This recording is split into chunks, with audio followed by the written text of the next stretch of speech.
कि आखिर अध्यात्म है क्या? अध्यात्म का अर्थ है कि स्व अध्ययन, खुद के अध्ययन पे जाना है। और आत्मा ये क्या है? क्या आत्मा एक स्वतंत्र सत्ता है या केवल चेतना की एक अवस्था है? वो आत्मा देखिए, कोई पर्टिकुलर चीज नहीं है, वो भी क्योंकि संसार का नियम है, सृष्टि का नियम है, जो चीज है वो नष्ट होगी, पर्टिकुलर चेंज होती रहती है, एक मनुष्य दूसरे मनुष्य। तो नहीं, ये एक विशेष अवस्था है कि एक धारा है, इसे हम तोड़ सकते हैं। अगर आत्मा कहें कि हमेशा रहेगी तो वो मोक्ष के फिर कैसे हो पाए? हम आत्मा को नकारते हैं, लेकिन आत्मा को बुद्ध के अनुसार जाएंगे तो उसे हम चेतना कह सकते हैं, वही चीज को। वही चीज हाँ, जिसे हम इंसान की भाषा में हम आत्मा कहते हैं, हाँ। बुद्ध की भाषा में हम उसे चेतना बोलते हैं। बस अंतर ये क्या है? क्या मोक्ष का मिलना शरीर को छोड़ना है, या फिर इच्छाओं को छोड़ना है, या फिर संसार को छोड़ना है? नया विचार फिर जन्म ले लेता है। बात समझना, हम कोशिश तो करते हैं कि हम विचारों से मुक्त हो जाएं, लेकिन हम उन्हें दमन कर रहे हैं, दबा रहे हैं। इसी तरह हमारे विचार जब हम लगातार निरंतर देखते रहेंगे तो विचार उठने बंद हो जाए, एक समय सारा द्वंद्व खत्म हो जाएगा। और वो जब अभ्यास में आ जाएगा द्वंद्व, उस अवस्था को मोक्ष, उस अवस्था को मोक्ष बोलते हैं। में ये मिलता है, ग्रंथों में हमें ये मिलता है कि बुद्ध के मन में ये आ रहा था कि कैसे भी करके हमें ज्ञान प्राप्त हो जाए, और संसार का ज्ञान क्या है। तो उनके अंदर एक विचार था कि हमें ज्ञान प्राप्त हो जाए, ज्ञान प्राप्त हो जाए, यही एक लोभ था। जब ऐसा उन्होंने इस अवस्था को भी नहीं छोड़ा था, तब तक उन्हें ज्ञान प्राप्त नहीं हुआ था। क्या हर कर्म का फल इसी जन्म में मिलता है या फिर कई जन्मों में बटा होता है? जैसा कि लोग बोलते भी हैं कि किसी का हाथ कटा है या फिर वो जन्म से ही उसका एक पैर नहीं है, तो लोग अक्सर कर ये बोल देते हैं कि क्या इसने जरूर पिछले जन्म में कुछ न कुछ गलत काम किए होंगे, उसी का ये फल भुगत रहा है। कर्म साथ ही चलता है फल के साथ। आग में आप हाथ डालोगे तो तुरंत जलोगे, ये नहीं कि आज आग में हाथ डाला और कल जलोगे, ऐसा थोड़ा ना होता। क्या अनुभव का विषय है या फिर इसे देखा जा सकता है या फिर महसूस किया जा सकता है? बॉडी के अंदर वो तीनों गुण है, क्रिएशन किया गया है, चला रहा है सिस्टम, और एक दिन आएगा कि नष्ट हो जाएगा। ये तीनों चीजें चल कैसे रही हैं, तीनों चीजें काम कैसे कर रही हैं, जिसको ही जानना ईश्वर है, यही ईश्वर है हमारे दृष्टि से।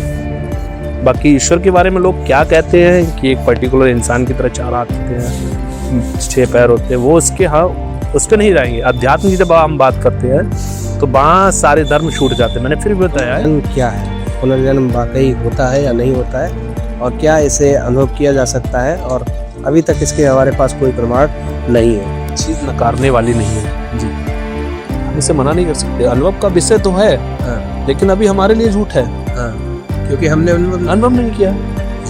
लेकिन अगर वो चीजें घट रही हैं, वो बताता है कि मैं फयान के समय था, और फयान जब भारत आया, इंसान जब भारत आया, वो नालंदा विश्वविद्यालय गया, तो मैं नालंदा विश्वविद्यालय में उसमें आचार्य था। मैंने फिर बताया था वही चीज कि तुम्हारा अनुभव मेरे लिए झूठा है, मेरा अनुभव तुम्हारे लिए झूठा है। तो पुनर्जन्म अनुभव का विषय है, बुद्ध ने एक्सेप्ट किया इस चीज को, पुनर्जन्म होता है।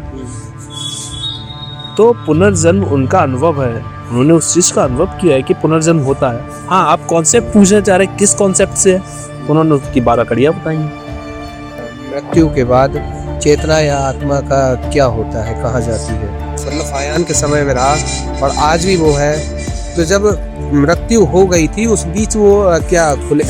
हाँ, ये बिल्कुल सही बात है। पुलिस वाले यूज करते हैं वॉकी टॉकीज, उस फ्रिक्वेंसी को सेट नहीं करेगा तब तक वो फ्रिक्वेंसी नहीं मिल रही है। जब वो फ्रिक्वेंसी मिल जाती है तो वहाँ स्थापित हो जाता है, वो उसका जन्म हो जाता है। हमारे शरीर से तो वो छूट चुका है, मतलब ये शरीर था इससे छूट चुका है। जब तक अगला जो बॉडी बन रही है वो उसे एक्सेप्ट करने के लायक नहीं है, और वो उस कंडीशंस में नहीं है जिस कंडीशंस की उसकी जरूरत है, तब तक वो वहाँ तक नहीं पहुँचता है। बहुत बढ़िया उदाहरण है आपका ये।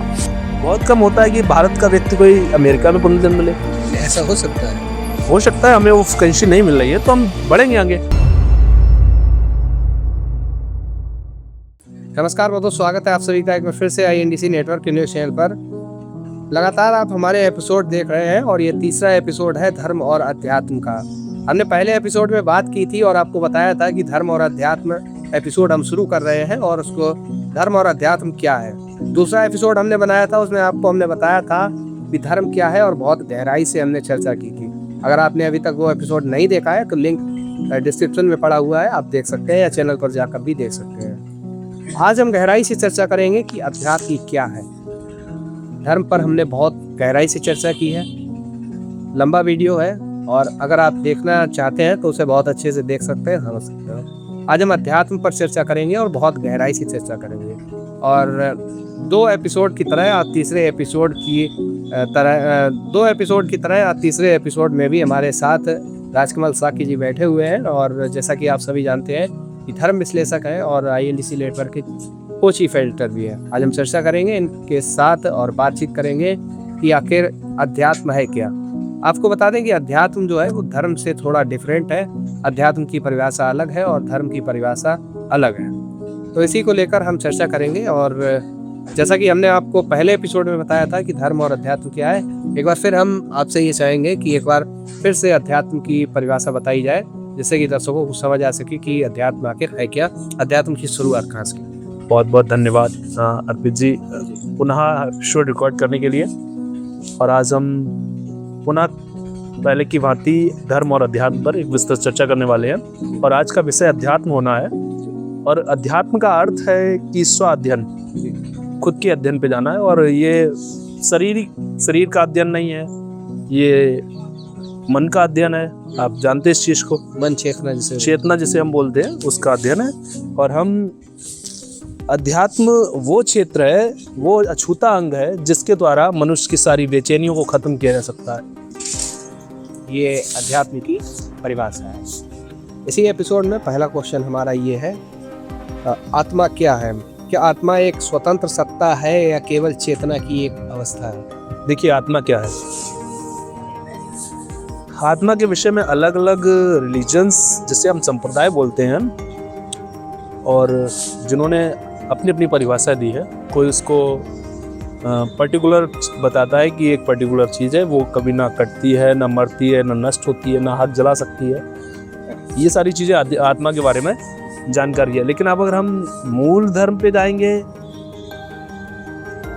जहाँ हमने पिछली बार भी एपिसोड में बात किया था, धर्म संप्रदाय और मूल धर्म में दोनों में अंतर होता है। तो हम मूल धर्म पे जाएंगे तो वहाँ जो आत्मा की डेफिनेशन की जाएगी, वो आत्मा कोई पर्टिकुलर चीज़ नहीं है। वो भी क्योंकि संसार का नियम है, सृष्टि का नियम है, जो चीज़ है वो नष्ट होगी। कोई इटैलिक नहीं है। इटैलिक है तो दुख है, इटैलिक है क्या है? अंधेरा है। बिल्कुल। जो श्रोता बचे, प्रेम है इटैलिक। जब सारे मिलावट अलग हो जाए, सारी चीज़ें अलग हो जाए, तो अंत में जो बच रहा है उसे हम इटैलिक बोल सकते हैं, जो हमेशा है। और सनातन का अर्थ ही यही है कि जो पहले था, अब है और आगे रहेगा। ये सनातन का अर्थ है। तो आत्मा देखी जाए, अगर उसे उस एंगल से देख रहे हैं कि वो हमेशा रहेगी और वो एक पर्टिकुलर चेंज होती रहती है एक मनुष्य से दूसरे मनुष्य में, तो नहीं, ये एक विशेष अवस्था है कि एक धारा है, इसे हम तोड़ सकते हैं। अगर आत्मा कहें कि हमेशा रहेगी तो वो मोक्ष के फिर कैसे हो पाएगा? मोक्ष के लिए हमें कहीं ना कहीं तो कड़ी ढूंढनी है और तोड़ना है उसको। तो एक कड़ी है, जैसे एक दीपक जल रहा है, उसकी ज्योत जल रही है लगातार, उसे हम आत्मा मान ले। लेकिन प्रत्येक क्षण वो ज्योत जो है, नई एक ज्योत नष्ट होती है, दूसरी ज्योत चालू हो जाती है और हम जान नहीं पाते। उसके बीच का जो अंतर बहुत कम है।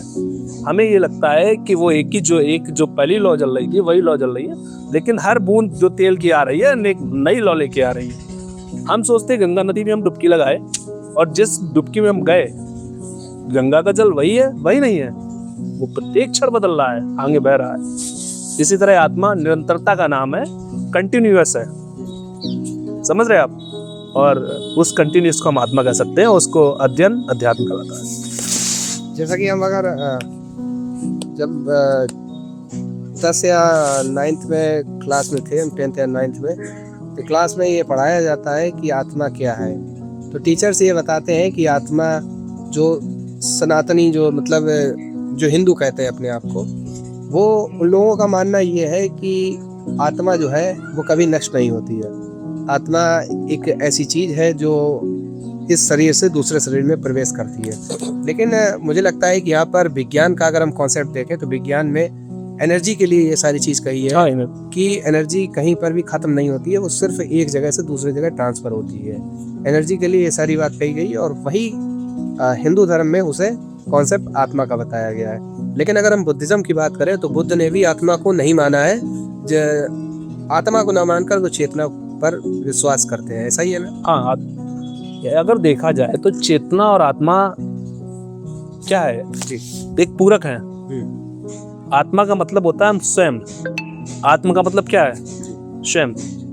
चेतना उसके द्वारा चल रही है, तो स्वयं के द्वारा जो चेतना चल रही है उसमें जो पूर्णता आ रही है, उसकी वजह से ये शरीर का निर्माण हो रहा है।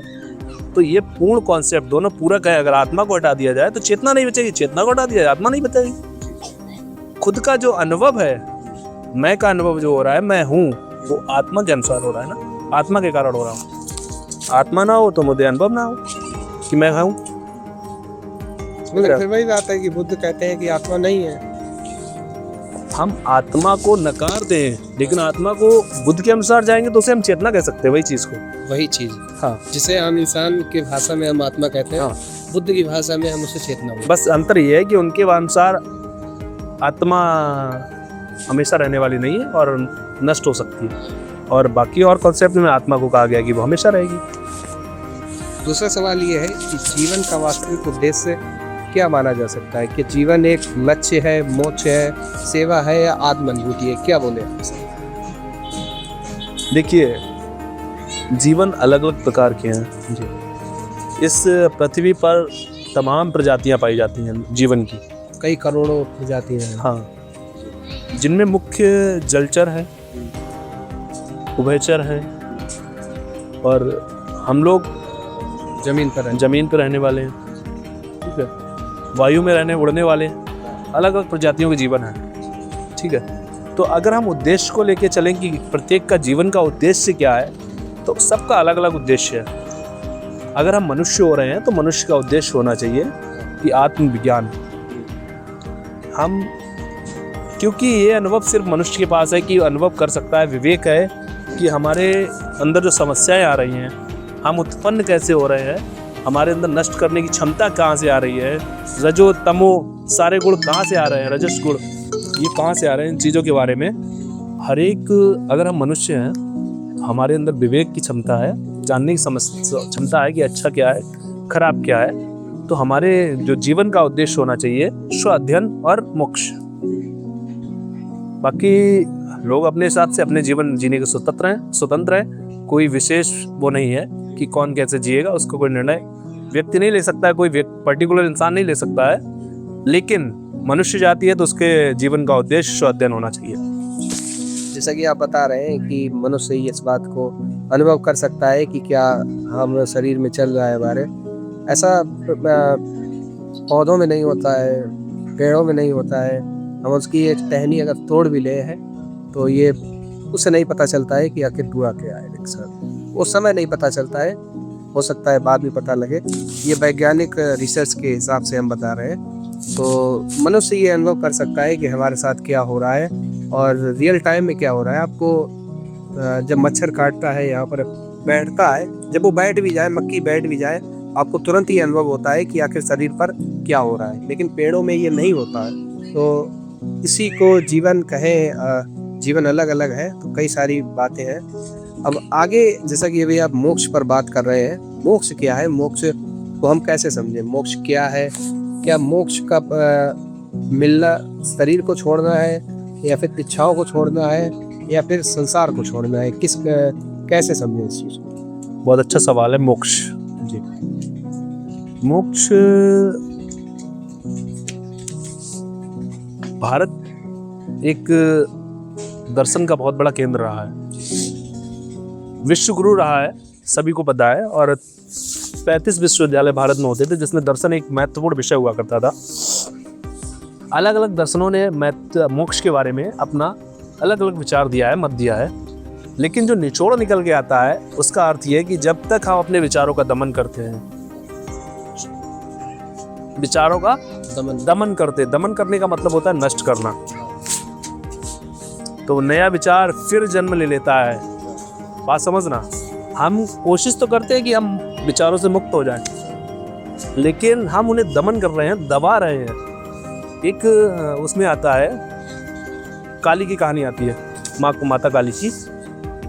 तो उस कहानी में आता है कि वो असुरों का संहार कर रही हैं और रक्त बीज बार बार जन्म ले रहे हैं। एक बीज गिर रहा है और दूसरा बीज फिर उत्पन्न हो रहा है, फिर दूसरा बीज गिरा तो तीसरा रक्त बीज उत्पन्न हो गया, एक दूसरा राक्षस उत्पन्न हो गया। वो लगातार काटे जा रही हैं और काटते काटते अब जितने रक्त की बूंद गिर रही हैं उतने ही राक्षस उत्पन्न हुए जा रहे हैं। इसी तरह हमारे विचार, एक विचार जन्म लेता है और अगला विचार तुरंत उसके द्वारा आ जाता है। उसे हम दबाने की कोशिश करते हैं, लेकिन उसके द्वारा दूसरा विचार, तीसरा विचार, चौथा विचार। तो ये दबाने से नहीं है, समझ रहे बात को। मोक्ष क्या है? उन विचारों की जड़ तक जाना कि विचार उत्पन्न कहाँ से हो रहा है। उन्होंने देखा कि ये रक्त जमीन पे गिरने से पहले ही उसे नष्ट कर दिया जाए, तो उन्होंने कटोरा ले लिया और रक्त बीज को पीने का काम चालू कर दिया। इसी तरह मोक्ष की जब बात करते हैं, निर्वाण की जब बात करते हैं, तो हमारे जो विचार आ रहे हैं उन विचार के आने का कॉन्सेप्ट कहाँ से विचार उत्पन्न हो रहे हैं, उन विचारों को उत्पन्न होने की स्थान को हम दृष्टा भाव से, किस भाव से? क्योंकि संसार का नियम है, काम तो होगा, करेंगे, लेकिन देखो कि उठ कहाँ रहा है। हम दूर खड़े होकर देख रहे हैं, ये विचार उठ रहा है और ऐसे ऐसे गया और ऐसे ऐसे जाइए नष्ट हो गया। फिर दूसरा विचार हुआ, उठा, कहाँ से उठा ये जानना है, कहाँ पहुँचा है और कहाँ तक गया। एक समय ऐसा आएगा जब आप सारे विचारों को देखते रहेंगे तो विचार उठने बंद हो जाएंगे। तुमने देखा होगा बच्चे शैतानी कर रहे हैं, तुम थोड़े पीछे हट जाओ, बच्चे फिर शैतानी कर लेंगे, सामने आ जाओगे तो बच्चे शैतानी करना बंद कर देते हैं। इसी तरह हमारे विचार जब हम लगातार निरंतर देखते रहेंगे तो विचार उठने बंद हो जाए, एक समय सारा द्वंद्व खत्म हो जाएगा। और वो जब अभ्यास में आ जाएगा द्वंद्व, उस अवस्था को निर्माण, मोक्ष, उस अवस्था को मोक्ष बोलते हैं। कुल मिला के जैसा कि मैंने आपने कहा कि मोक्ष शरीर से हटना है, दुनिया छोड़ना है। तो मुझे लगता है कि अगर आप मन को कंट्रोल कर लेते हैं, इच्छाओं को अगर कंट्रोल कर लेते हैं, कंट्रोल करना एक अलग बात होगी। फिर मैं वही आ रहा हूँ, करना वो हमें ये जानना है कि खरपतवार कहाँ से उग रहा है, उसे पता करना है कि उग कहाँ से रहा है। जहाँ से उग रहा वहां से नष्ट कर दो उसको। रही बात शरीर को छोड़ने की, शरीर को छोड़ने को सब लोग जानते हैं, मृत्यु कहते हैं, तो ये से मोक्ष नहीं कहा जा सकता है, क्योंकि पुनः जन्म होना है, तो वहां मोक्ष की अवधारणा खत्म हो जाएगी। ठीक है। अच्छा, जैसा कि आपने अभी कहा है कि अंतिम विचार जब तक आता रहेगा तब तक मोक्ष नहीं होगा। बुद्ध के बारे में जब मैंने पढ़ा था तो मैंने गहराई से नहीं ऐसा नहीं होता है। देखिए एक बार हम फिर आपको समझा दें। विचार आएंगे, विचार दिमाग का काम है, उसको बॉडी के ऊपर क्रिएट करना, तो बॉडी के ऊपर आना उस चीजों का, बॉडी उसका क्रिएशन कर रही है कि हम विचार ऐसा आया, बॉडी ने वैसी प्रतिक्रिया करी, तो उस विचार का कर्म बनेगा। और क्या है, भूख नहीं लगेगी क्या आपको? मोक्ष के बाद क्या भूख नहीं लगती है? लगती है। कर्म हो रहा है, लेकिन कर्म उसमें ये पता होना है कि वो कर्म हो क्यों रहा है, किस कारण हो रहा है, और हम तो नहीं कर रहे, हम इन्वॉल्व नहीं है। ये मोक्ष है।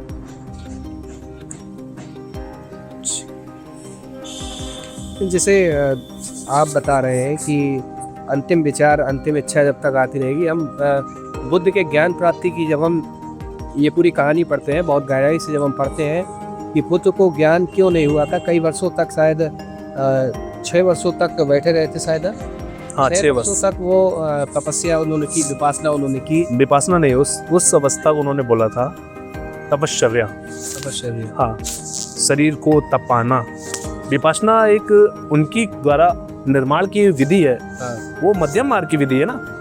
हाँ, वहाँ हम शरीर को ना ज्यादा गला रहे हैं ना ज्यादा खुला छोड़ रहे हैं, मध्यम में है। खाना अगर ज्यादा खाएंगे तो नुकसान, खाना कम खाएंगे तो नुकसान। हम बीच में जितनी आवश्यकता है उतनी जरूरत के अनुसार हम काम। मेरा कहने का मतलब वही है, तपो क्या शब्द होता है? तपश्चर्या। बुद्ध जब तपश्चर्या कर रहे थे उस टाइम पर हमें ये पढ़ने को मिलता है, हम ये समझने की कोशिश करते हैं कि आखिर बुद्ध को ज्ञान प्राप्त क्यों नहीं हुआ था। तो किताबों में ये मिलता है, ग्रंथों में हमें ये मिलता है कि बुद्ध के मन में ये आ रहा था कि कैसे भी करके हमें ज्ञान प्राप्त हो जाए और संसार का ज्ञान क्या है। तो उनके अंदर एक विचार था कि हमें ज्ञान प्राप्त हो जाए, ज्ञान प्राप्त हो जाए, यही एक लोभ था। ऐसा मैंने पढ़ा है और ऐसा बिल्कुल बिल्कुल देखा था। तो जब तक उन्होंने ये लोभ नहीं छोड़ दिया था कि मुझे ज्ञान प्राप्त हो जाए, आप जरा एक दो बार गहराई से सोच के देखिए कि बुद्ध इस बात को उनके दिमाग में चल रहा था कि मुझे कैसे भी करके ज्ञान प्राप्त हो जाए। तो ये भी एक अवस्था है उसकी कि ये भी एक तरह का लोभ था उस टाइम पर। जब तक उन्होंने इस अवस्था को भी नहीं छोड़ा था तब तक उन्हें ज्ञान प्राप्त नहीं हुआ था। मतलब किसी चीज की पाने की चाह, इच्छा किसे कहेंगे, किसी चीज को पाने की चाह, जब तक चाह है तब तक मोक्ष नहीं है। चाहे सारी चाह खत्म हो जाए वहां मोक्ष, विचार आएंगे जी, विचार आए।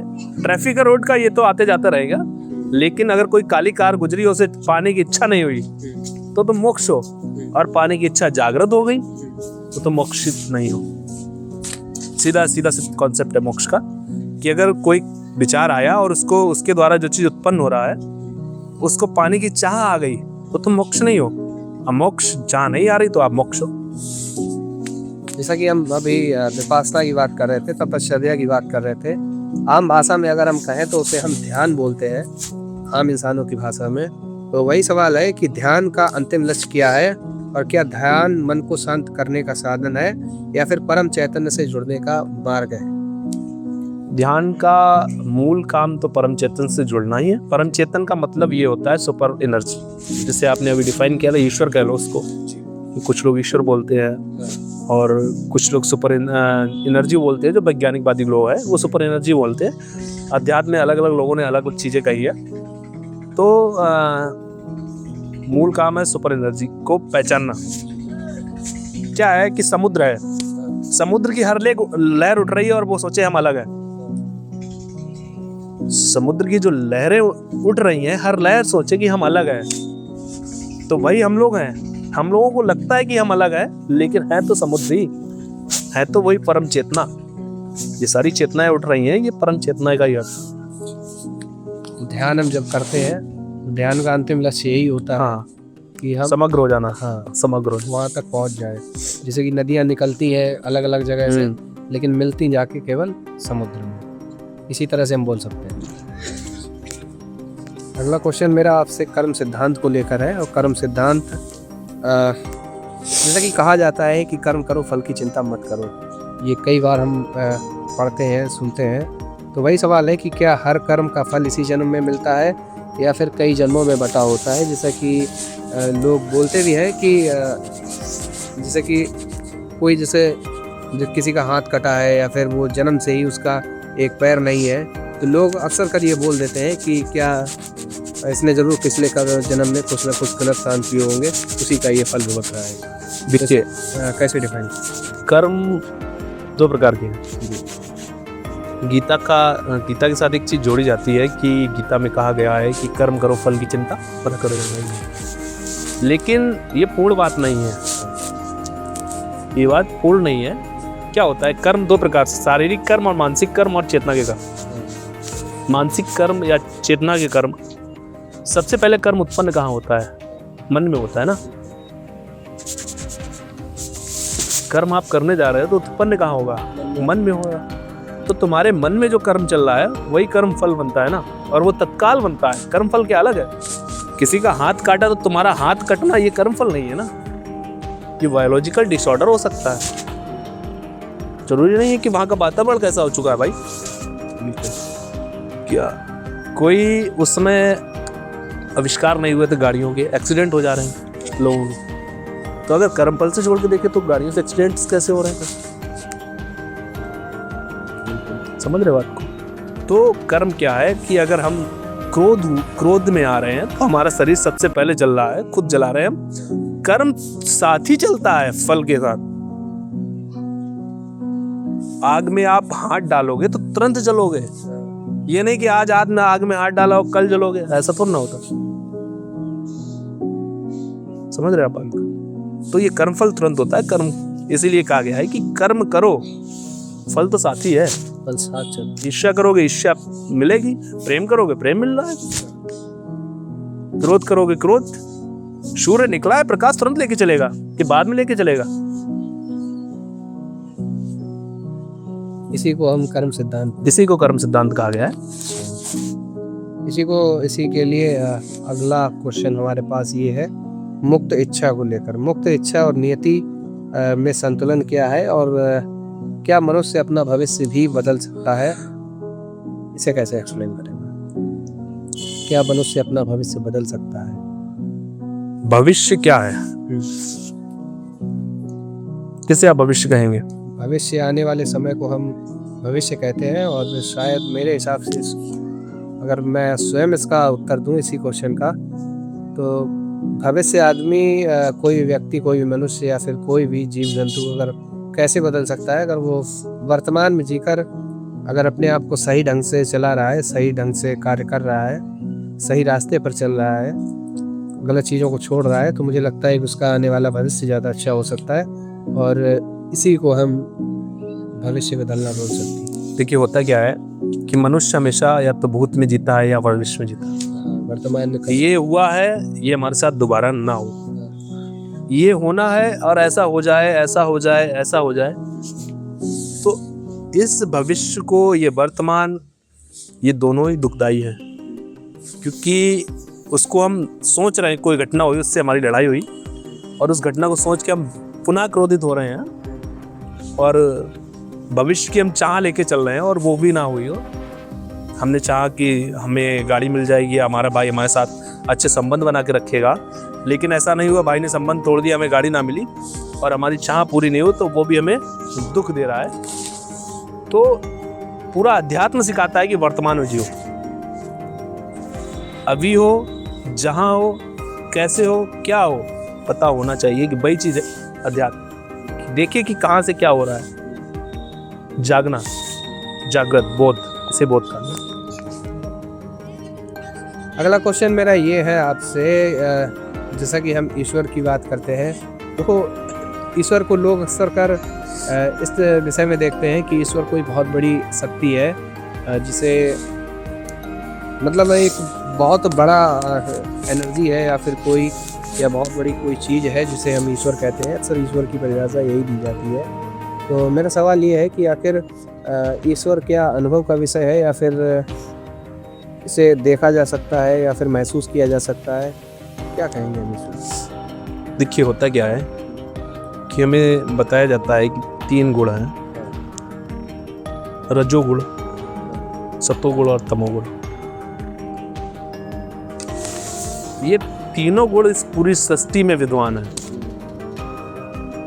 उसे हम सुपर नेचुरल पावर कह लें या परम चेतना कह लें। होता क्या है, मनुष्य के अंदर भी 3 गुण है। एक का काम होता है क्रिएशन करना, एक का काम होता है चलाना, और एक का काम होता है नष्ट करना। समझ रहे? हमारी बॉडी के अंदर वो तीनों गुण है। क्रिएशन किया गया है, चला रहा है सिस्टम, और एक दिन आएगा कि नष्ट हो जाएगा। ये तीनों चीजें चल कैसे रही हैं, तीनों चीजें काम कैसे कर रही हैं, इसको ही जानना ईश्वर है। यही ईश्वर है, इसी को ईश्वर हमारे दृष्टि से। बाकी ईश्वर के बारे में लोग क्या कहते हैं कि एक पर्टिकुलर इंसान की तरह 4 हाथ होते हैं, 6 पैर होते हैं, वो उसके, हाँ, उस पर नहीं जाएंगे। अध्यात्म की जब हम बात करते हैं तो वहाँ सारे धर्म छूट जाते हैं। मैंने फिर भी बताया है कि अध्यात्म में कोई धर्म विशेष नहीं होता है। अगर कोई निर्माण को प्राप्त होता है, कोई व्यक्ति जाग जाता है, वहाँ सिख होता है क्या, जैन होता है, वो बौद्ध होता है, हिंदू होता है, ना मुसलमान होता है। जगा हुआ व्यक्ति सबके लिए समान है। जागृत अवस्था, जागृत अवस्था, जिसे बोध अवस्था कहा गया। तो क्या अनुभव किया जा सकता है इसमें? अनुभव का विषय है, अनुभव किया जा सकता है। अनुभव का विषय है। हम जब तीनों चीजों को जान जाते हैं कि 3 पावर चल रही है बॉडी के अंदर, वो कैसे काम कर रही है, वही चीज ईश्वर है ना। हिंदुज़ में उसे ब्रह्मा विष्णु महेश कहा गया। और वहीं अगर सनातन में अगर आ जाते हैं तो सनातन में उसे 3 रजो तमो और सतोगुण कहा गया। वो तो आपको जानकारी, अलग अलग दर्शन ने अलग अलग बात कही है। कुल मिला के बात वही है, शब्द अलग अलग है, शब्द अलग अलग, अर्थ एक ही। अर्थ एक ही है। जैसा कि अभी हम बात कर रहे हैं आत्मा को लेकर, इसी तरह से हम बात, ये क्वेश्चन जो है अगला हमारा है कि पुनर्जन्म क्या है? पुनर्जन्म वाकई होता है या नहीं होता है, और क्या इसे अनुभव किया जा सकता है? और अभी तक इसके हमारे पास कोई प्रमाण नहीं है। देखिए, अनुभव की चीज प्रमाण उत्पन्न नहीं कर सकती ना जी। कैसे अनुभव?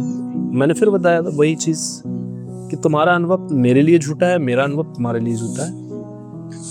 तो पुनर्जन्म अनुभव का विषय है। बुद्ध ने एक्सेप्ट किया इस चीज को कि पुनर्जन्म होता है। तो पुनर्जन्म उनका अनुभव है, उन्होंने उस चीज का अनुभव किया है कि पुनर्जन्म होता है। हाँ, आप कॉन्सेप्ट पूछना चाह रहे किस कॉन्सेप्ट से है, तो उन्होंने उसकी 12 कड़ियां बताई हैं। जब हम उस सिद्धांत जिसे द्वादश सिद्धांत बोलते हैं जिसे, तो वो 12 कड़ियां हैं और कैसे होता है वो सारी चीजें एक दिन किसी दिन जब पुनर्जन्म पे विशेष एपिसोड रहेगा हमारा, उस पर बात करेंगे। अगर तमाम दर्शनों को लेके चलेंगे तो पुनर्जन्म होता है और वही सिस्टम है कि एक ज्योति उत्पन्न हो रही है और नई ज्योति दोबारा वहां आ रही है। लग ये रहा है कि वही है, वहां पुनर्जन्म हो चुका है। तो खाली लगता है कि एक ही है, लेकिन वो चीज बदल चुकी है। लेकिन उसका नेचर, उसका हुलिया, उसके विचार वही है, सेम। इसीलिए हम उसे पुनर्जन्म बोलते हैं। पुनर्जन्म को लेकर कई सारी मूवियाँ भी हमने देखी हैं हॉलीवुड बॉलीवुड में। एक बहुत फेमस मूवी है कर्ण अर्जुन, जिसमें दिखाया गया है कि पुनर्जन्म होता है। उसमें चेहरे वगैरह भी क्या सेम हो जाते हैं? नहीं, चेहरे से कोई मतलब नहीं है, उसका चेहरा कोई विशेष नहीं। सिर्फ चेतना का मतलब है, अनुभव करने का मतलब। वो पुराने अनुभव उसके साथ है, जो चीज पिछले हमारे थे अनुभव वो उसके साथ है। संस्कार हमारे साथ आ रहे हैं ना। व्यक्ति दिन में झगड़ा किया है और रात में सो गया, अगले दिन फिर जन्म सुबह उठता है, तो वो संस्कार उसके साथ हैं। वो क्रोध में सोया था तो क्रोध सबसे पहले आया था। वही पुनर्जन्म में है कि जो संस्कार उसके पूरे जीवन उसने किए हैं वो एक लकीर बन गए हैं और वो लकीर उसके साथ है। हमारा हाथ जल जाता है और जलने के बाद उसका जो निशान छूट गया है वो संस्कार है, हमेशा रहता है। जैसा कि एक अभी हाल फिलहाल में एक जो न्यूज़ थी वो बहुत ज़्यादा इंटरनेशनल मीडिया ने भी कवर की थी उसे। वो न्यूज़ ये थी कि जो भूटान के राजा का जो लड़का है, वो बताया जाता है कि जो बुद्ध के जो चचेरे भाई थे जिन्हें आनंद कहते हैं और बुद्ध के बहुत ही खास भिक्षु रहे थे, उनका पुनर्जन्म जो है वो ओशो के एक शिष्य थे। उनका कोई संबंध था उस टाइम में भी थे। और वर्तमान समय की अगर हम बात करें तो वही जो ओशो के पास थे और ओशो ने उन्हें बताया भी था कि आपका पुनर्जन्म हुआ था। ओशो ने इस चीज़ को फील किया था। मैं इस बात को बहुत अनुभव से नहीं बोल सकता हूँ कि क्या पुनर्जन्म होता है या नहीं होता है, लेकिन ओशो एक बहुत दार्शनिक थे, बहुत अच्छे से चीज़ों को समझते थे और बुद्ध ने जो बातें कही थी उसको लेकर मैं अभी दावा नहीं कर सकता हूँ। वही बात है जैसा कि आपने अभी कहा है कि ये सब चीज़ें अनुभव का विषय होती हैं। तो भूटान के जो राजा थे उनका जो लड़का है वो वहाँ अपने घर में ही ये सारी बात करता था। जब उसने बोलना सीखा कि मेरा पुनर्जन्म हुआ है, और उसके बाद जब भूटान के राजा कुछ भी कर सकते हैं, मतलब थोड़ी बहुत तो पावर होती ही है आदमी। तो यहाँ तक की बात ये थी कि जब उन्होंने ये सारी बात कही कि हम जो है ये सब जानते हैं कि आखिर क्या हुआ है, मेरा पुनर्जन्म हुआ है, और तो तक्षशिला और नालंदा की बातें आमतौर पर वो लड़का करता था। और भूटान के राजा फिर इस देश में आए, नालंदा पहुँचे। नालंदा के जो भी जिला के जो डीएम थे, एसपी थे और जितने भी अधिकारी थे वो सब थे। वो लड़का आगे आगे चल रहा था और पीछे पीछे उनके सारे उनके माता पिता थे और पुलिस वाले थे और जो भी लोग थे। और वो लड़का ये सारी बात कर रहा था कि हाँ वहाँ इस जगह में पढ़ता था, उस जगह में पढ़ता था। तो वो सारी न्यूज़ बहुत ज़्यादा भी चर्चा का विषय बनी थी। तो क्या वाकई में आप मानते हैं कि पुनर्जन्म का ये वही रूप है जो बुद्ध के समय किसी टाइम पर रहा, जैसा कि न्यूज़ में और वो लड़का खुद इस बात का दावा कर? ये चीज़ नकारने वाली नहीं है जी, हम इसे मना नहीं कर सकते। अनुभव का विषय तो है, हाँ, लेकिन अभी हमारे लिए झूठ है। हाँ, क्योंकि हमने अनुभव नहीं किया जी। लेकिन अगर वो चीज़ें घट रही हैं, वो बताता है कि मैं फयान के समय था और फयान जब भारत आया, इंसान जब भारत आया वो नालंदा विश्वविद्यालय गया, तो मैं नालंदा विश्वविद्यालय में उसमें आचार्य था। मैंने वहाँ शिक्षा ली और वहाँ से आचार्य हुआ और तमाम विषयों पर मैंने अपनी पुस्तकों को लिखा है। और जब वो जन्म लेता है भूटान में, भूटान के राजा के घर, 3 साल का बच्चा भारत आता है। भारत में वो जब नालंदा पहुंचता है और वहाँ के जो भी प्रशासनिक अधिकारी है उसके साथ जाते हैं, क्योंकि राजा का लड़का है, तो वो बताता है कि मैं इस जगह पे रहा, ये मेरा आवास था, ये मेरा पुस्तकालय था, ये मेरा क्लासरूम हुआ करता था। तो ये पुनर्जन्म का एक जीवंत उदाहरण कह सकते हैं, लेकिन अनुभव की बात आ जाए तो वो हमारे लिए नहीं है। क्योंकि क्योंकि यहाँ पर सबसे बड़ा सवाल ये उठता है कि आखिर आज हम अध्यात्म की बात कर रहे हैं ना। अगर हम धर्म से लेके चलेंगे तो हाँ उदाहरण बढ़िया है, लेकिन अध्यात्म की बात हो जाए, अध्यात्म क्या कहता है कि खुद के बारे में जानना है ना, खुद का अनुभव। सबका अपना अपना अनुभव है, सब जीवन के अलग अलग अनुभव है, तो वो हमारा अनुभव नहीं है, तो वो अध्यात्म नहीं है। लेकिन अगर धर्म कहेगा तो धर्म उसको प्रमाणित करने की कोशिश करता है। सही बात है। वो न्यूज़ इस वजह से और चर्चा में रही थी कि आखिर कोई 2 या 3 साल का बच्चा अगर पढ़ाई कर भी लेता है, बहुत डीप अगर पढ़ भी लेता है, तो वो ये इस बात का दावा कैसे कर सकता है कि मैं यहीं बैठ के इसी जगह पे पढ़ता था और मेरे गुरु हमें यहीं पर पढ़ाते थे। हाँ, ब्लूप्रिंट कहाँ से ले सकता है। हाँ, तो इस वजह से वो न्यूज़ बहुत ज़्यादा चर्चा में रही थी। वो ब्लूप्रिंट नहीं दे सकता ना कि ये जगह यहाँ पे ऐसा हुआ था, ऐसा हुआ, ये यहाँ था, ऐसा था। ये सारी चीजें वो उसका पुनर्जन्म का उदाहरण, जीवंत उदाहरण है। इसी से रिलेटेड एक और क्वेश्चन मेरा ये है कि मृत्यु के बाद चेतना या आत्मा का क्या होता है, कहाँ जाती है? जैसा कि अगर हम आनंद की बात करें, जो बुद्ध के चचेरे भाई थे, जो उस टाइम पे अपने वो लड़का जो भूटान का राजा देखिए लड़का है, वो बोलता है कि, तो इस हिसाब से वही बात है कि उस टाइम पर जब वो बुद्ध के साथ था, जिसे हम आनंद कहते हैं, ओशो के साथ रहा, फिर वो फायान के साथ रहा, मतलब फायान के समय में रहा, और आज भी वो है। तो जब मृत्यु हो गई थी उस बीच वो क्या खुले आसमान में, हाँ, ये बिल्कुल सही बात है। कहीं पे क्या है, चेतना एक फ्रिक्वेंसी है। जब तक उसे वो बॉडी नहीं मिल रही जिसकी वो चाह है, तब तो वो फ्रिक्वेंसी है ना। तुम्हारा ये जो मोबाइल फोन है, या इसे हम ये कर ले कि हमारा वायरलेस है, वायरलेस जानते हैं आप भाई, जो पुलिस वाले यूज करते हैं, वॉकी टॉकीज, उस फ्रिक्वेंसी को सेट नहीं करेगा तब तक वो फ्रिक्वेंसी नहीं मिल रही है। जब वो फ्रिक्वेंसी मिल जाती है तो वहाँ स्थापित हो जाता है, वो उसका जन्म हो जाता है। समझ रहे हो? हो सकता है वो वहाँ आज मृत्यु हुआ तुरंत ही अगला जन्म होगा। रीजन ये है कि उसे वही चीज, क्या होता क्या है कि लोग जिस वातावरण में रहते हैं, अक्सर तुमने देखा होगा कि जिस वातावरण में रहते हैं, अक्सर देखा होगा वहीं जन्म पुनर्जन्म की बातें होती है कि हमारे दादाजी मरे और हमारे पोते के साथ आ गए, क्योंकि उन्हें भी चाह है ना, वो उस फ्रिक्वेंसी में ही घूम रहे हैं ना। बहुत कम होता है कि भारत का व्यक्ति कोई अमेरिका में पुनर्जन्म मिले। ऐसा हो सकता है, हमें वो फ्रिक्वेंसी नहीं मिल रही है तो हम बढ़ेंगे आगे। हमें वो शरीर मिल ही नहीं पा रहा है तो हमारी फ्रिक्वेंसी तो डोल रही है ना, यहाँ से जा ही नहीं लगातार। तो अगर वहाँ वो शरीर नहीं मिला तो वो आगे बढ़ेगा, वहाँ नहीं मिला और आगे बढ़ेगा। जिस लेवल की उसकी चेतना है, उस चेतना के अनुसार उसका शरीर वो फ्रिक्वेंसी चाहिए ना उसको ढलने की, उसे घर में चाहिए वैसा। तो तब तक बीच में कहाँ घूमते रहे? तमाम अंतरिक्ष है, सारी फ्रिक्वेंसी घूम रही भैया, तुम्हारी फ्रिक्वेंसी भी तो घूम रही है। अच्छा, हम जो बोल रहे हैं वो चीजें चल तो रही, ट्रैवल कर रही लगातार, क्योंकि यहाँ निरंतर कोई चीज हम यहाँ बोले जा रहे हैं वो भी तो इस ट्रैवल कर रही है। ऐसा हुआ कि भविष्य में कोई वैज्ञानिक आ जाए और वो कहे कि हम भैया फ्रिक्वेंसी ढूंढ लेंगे, तुम्हारी बातों की जो फ्रिक्वेंसी है उसे ढूंढ लेंगे। बुद्ध ने जो कहा, ईसा मसीह ने जो कहा, श्री कृष्ण ने जो कहा, मोहम्मद साहब ने जो कहा, उसको हम रिकॉर्ड कर लेंगे टैप रिकॉर्डर में और लोगों को बताएंगे कि हाँ ऐसा ऐसा बोला उन्होंने। उनकी बातों को हम फ्रिक्वेंसी को पकड़ लेंगे। ऐसा हो सकता है, लोग वैज्ञानिक दावा करते हैं इस चीज़ का। तो वो डोल रहा है ना, वो चीज़ चल रहा है, निरंतरता है इसी ब्रह्मांड में, या फिर बोले कि इसी भारत भूमि पर, या फिर उस क्षेत्र में जहाँ पर वो ख़त्म हुआ है, या फिर जहाँ पर जन्म ले रहे हैं, उसी बीच में ये चलता रहता है। जैसा कि ये एक सिस्टम है, चलता रहता है, निरंतरता है, सृष्टि का नियम है निरंतरता। हम यहाँ इसे हम ऐसे समझ सकते हैं, मेरे दिमाग में अभी आया ये चीज़, बहुत अच्छा है जो आप बताना चाह रहे हैं। मुझे लगता है इसका परफेक्ट एग्जाम्पल। हाँ बताओ। जैसे हम क्या करते हैं, मान लीजिए कि आपने मुझे व्हाट्सएप पे मैसेज किया, हाँ, और मेरा जो डेटा है वो अभी बंद है।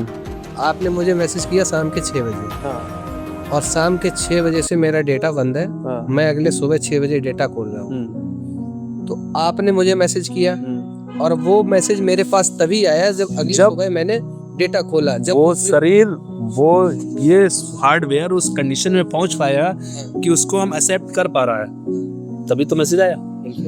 जब तक उस कंडीशन में नहीं था, हमने तो अपनी तरफ से छोड़ दिया है, हमारे शरीर से तो वो छूट चुका है, मतलब ये शरीर था इससे छूट चुका है। जब तक अगला जो बॉडी बन रही है वो उसे एक्सेप्ट करने के लायक नहीं है और वो उस कंडीशंस में नहीं है जिस कंडीशन की उसकी जरूरत है, तब तक वो वहां तक नहीं पहुंच रहा है। बहुत बढ़िया उदाहरण है आपका ये। जैसे कि आप क्योंकि एक इसका एक स्पेसिफिक नंबर होता है, इसका एक अलग इसका वर्जन होता है और एक नंबर दिया जाता है व्हाट्सएप के रजिस्ट्रेशन के लिए, या फिर कोई भी हम मैसेजिंग ऐप ले लें या फिर किसी को हम कॉल करते हैं, अगर वो फ्लाइट मोड में है तब तक उसके पास कॉल नहीं जाती है और जैसे ही वो उसने फ्लाइट मोड हटाया तो उसके पास मैसेज या फिर कॉल जाने लगते हैं। मुझे लगता है परफेक्ट एग्जाम्पल है ये सिस्टम है पूरा। तंत्र हम पढ़ते ना, पूरे जीवन भर साइंस में तंत्र पढ़े और भारत भूमि ऐसी रही है, तंत्र का ही बोलवाला रहा है। वज्रयान बुद्धिज्म में तंत्र का है, तंत्रयान हिंदुइज्म में पूरा तंत्र है। तो तंत्र का मतलब होता है सिस्टम, तो भी हम सिस्टम को नहीं समझ रहे कि बिना सिस्टम के कोई चीज हो ही नहीं रही है, उसके पीछे कोई ना कोई साइंस काम कर रहा है। अच्छा, एक चीज और ये है, अगला सवाल मेरा आखिरी है और बता, 2 सवाल मेरे पास और हैं, इसमें से आखिरी सेकंड लास्ट सवाल ये है कि क्या आध्यात्मिक ज्ञान जो है उसका मानसिक स्वास्थ्य से कोई संबंध होता है या नहीं होता है? ये हमारे पास वही है, हम अध्यात्म में जा रहे हैं और मानसिक स्वास्थ्य मिलना अवार्ड है हमारा, फ्री मिल रहा है, ये उद्देश्य नहीं है ये हमारा, ये तो फ्री मिल रहा है।